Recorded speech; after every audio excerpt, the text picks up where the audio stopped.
हो सकती है उतना आपको उन्होंने सब किया। और मुझे बहुत प्रसन्नता हुई कि और बार जैसे इस शहर में भी उन्होंने इतना सुंदर सभा मंडप सजाया, सभी को भोजन की व्यवस्था की, रहने की व्यवस्था की। उन आयोजकों को मनपूर्वक आशीर्वाद देता हूँ और कहता हूँ कि वे और भी सामर्थ्यवान बने और इससे भी अच्छा शिविर बनाएं और साधनाओं के मार्ग में आगे बढ़ें। मेरे जीवन का एक उद्देश्य भी रहा है। गुरु जी ने सिद्धाश्रम साधक परिवार की स्थापना की थी, साधकों को तैयार करने की बात बताई थी और मैं उन साधकों की बात कर रहा हूँ। साधक एक ऐसा कल्प होता है, वो खुद जीते हुए 10 लोगों को जीने की क्षमता रखने वाले को साधक कहा गया है। स्वयं भी जीने वाले तो कोई भी जीते हैं, लेकिन स्वयं जीते हुए 10 लोगों को जीने की क्षमता रखने वाला साधक कहलाता है और साधना मार्ग पर होता है। हमारे मंत्रों को बीजाक्षर कहा गया, बीज मंत्र। बीज का अर्थ होता है बीज को बो जाओ तो बड़ा वृक्ष होता है, जिसमें फूल फल सब होते हैं और लोकोपकार होते हैं। और आप भी ऐसे ही गुरु के शिष्य हो, आप एक बीज मंत्र का साधना करते हो तो उससे जो वृक्ष होगा वो 4 लोगों को, जिसके ऊपर चिड़िया बैठेंगी, पक्षी बैठेंगे, उसके नीचे छाया में लोग बैठेंगे, उसको फूल खाएंगे, फल खाएंगे, फूल लेंगे। ऐसे बीज, ऐसे वृक्ष का आप समर्पण देना चाहिए, जिससे आप अपना जीवन सुधार के 10 लोगों का जीवन सुधारना चाहिए। केवल बातें करके नहीं है, तपस्या का अर्थ है शरीर को तपाना है। जो शरीर को तपाया, जो साधना के मार्ग पर आगे चला, वो अब स्वतः जीते हुए 10 लोगों को जीने की क्षमता देता है और मैं चाहता हूँ कोई ऐसा साधक बने। मैं आपको बार बार ये कहता हूँ, मेरे पिताजी कोई गुरु नहीं थे और मैं कोई पीठाधिपति नहीं, केवल साधना के बल पर नीति चेतना के राष्ट्र को स्थापना किया और मुझे जाता है आगे चला। और आपसे भी चाहता हूँ कि आप ऐसी स्थापना करते हुए आगे आपके घर को नहीं 10 घर को चलाने की क्षमता रखो और साधना मार्ग पर चलो। आपको निश्चित रूप से महालक्ष्मी, महाशक्ति, महाकाली, माता की प्राप्त होगी, नहीं होगी ऐसा नहीं। मैं बहुत बार मैंने कहा है, एक बार जिसको गुरुकृपा प्राप्त हुई, देवता उसके घर के सामने खड़े रहते हैं कि इसको हम क्या सहायता करेंगे।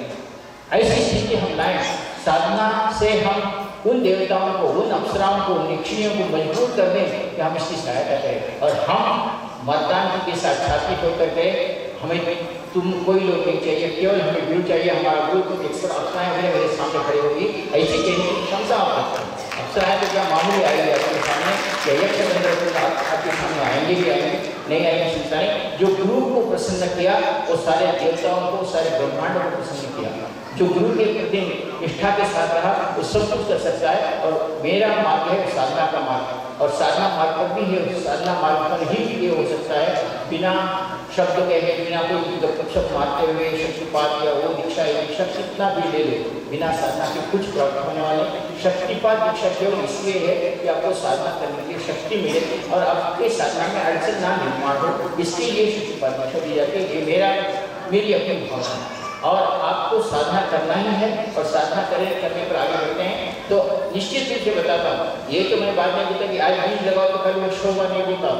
मैंने 40 साल की तपस्या है जो आज आप मेरे सामने बैठे हैं, जिनकी चेतना की हैदराबाद की स्थापना हुई और उसकी शाखाएं भी हुई, वे मेरी 40 साल की तपस्या है। आप एक बार तपस्या करना आरम्भ कर दो, आप देखो जीवन कैसा बदलते चले जाता है। एक बार आपने नहीं, मैंने गुरु चालक करने की तो मेरे माँ बाप ने मुझे गालियाँ दी थी। सरकारी नौकरी, कलेक्टर की नौकरी छोड़कर इसमें आया है, क्या होगा, तेरे बच्चों की शादियाँ कैसी होगी, तू कैसा करेगा, घर कैसा चलेगा। लेकिन जिस दिन साधना मार्ग पर आगे बढ़ा, तपस्या हो, सोना हो, पैसा हो, धन हो, यश हो, कीर्ति हो, गुरु माँ से प्राप्त हुई।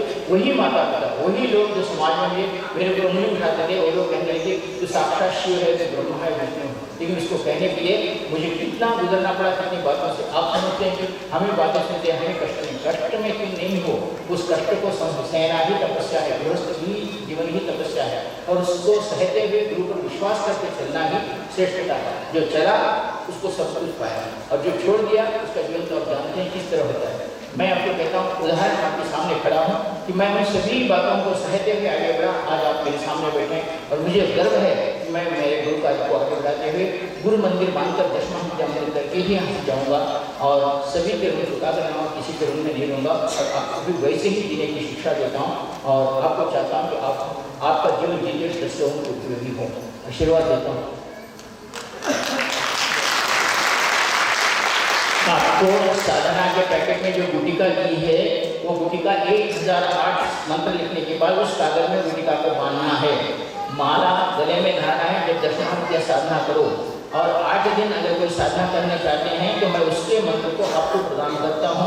वो थोड़े ही प्रिंट किया हूँ, ज़्यादा नहीं है, और वो 8 दिन करते हैं तो उस एक बार 8 दिन उस चांदी के अंदर वो साधना सिद्ध हो गई तो समझो आप कोई भी साधना कर सकते हैं, आपको प्रत्यक्षीकरण होगा ही होगा, क्योंकि उसमें दिया गया है। जो ये 8 दिन की नील सरस्वती साधना या तारा साधना इस बसंत पंचमी से करते हैं या बसंत के बाद भी करते हैं, 8 दिन ये साधना रोज उस स्त्रोत्र का एक बार पाठ करते हुए 64 फूल उस यंत्र पर चढ़ाते हैं और ऐसा 8 दिन करते हैं पूर्ण निष्ठा के साथ। अगर आप फल खाकर करते हैं तो और अच्छा है, नहीं तो एक समय भोजन करते हुए तो अच्छा है। आपको 10 महाविद्याएं कि कोई साधना, अक्षर साधना, कोई भी साधना माला धारण करो और उस 64 नामों को यानी मंत्रों को पढ़ते हुए उसको चढ़ाओ। ऐसा 8 दिन ही केवल करो और उस यंत्र को आपका घर में स्थापना करो। जो भी यंत्र करना है, जो भी साधना करना चाहते हो उस यंत्र को या उस माला को साधना करो, आप निश्चित रूप से अनुभव करेंगे कि आपका प्रत्यक्ष होता है। आपको कागज में मंत्र दिया गया, उस मंत्र को भी 21 माला करना है। अब जब भी आपको समझ में आए आपको 21 माला करेंगे।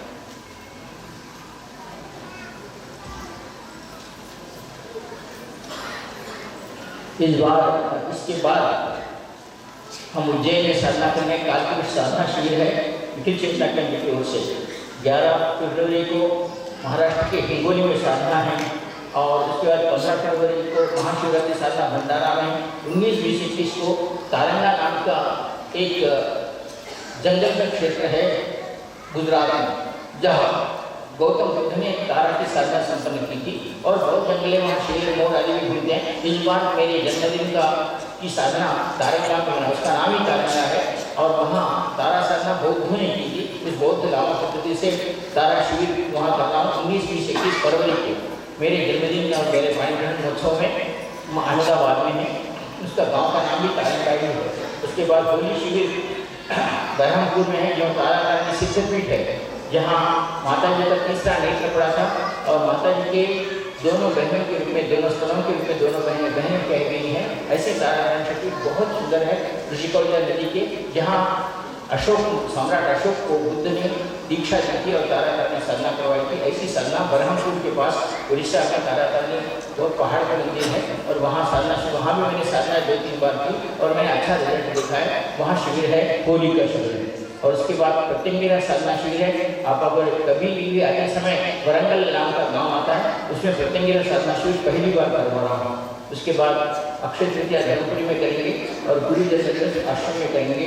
19, 20, 21 में 19 अक्षय तृतीया होगा और 20 और 21 आश्रम में होगा।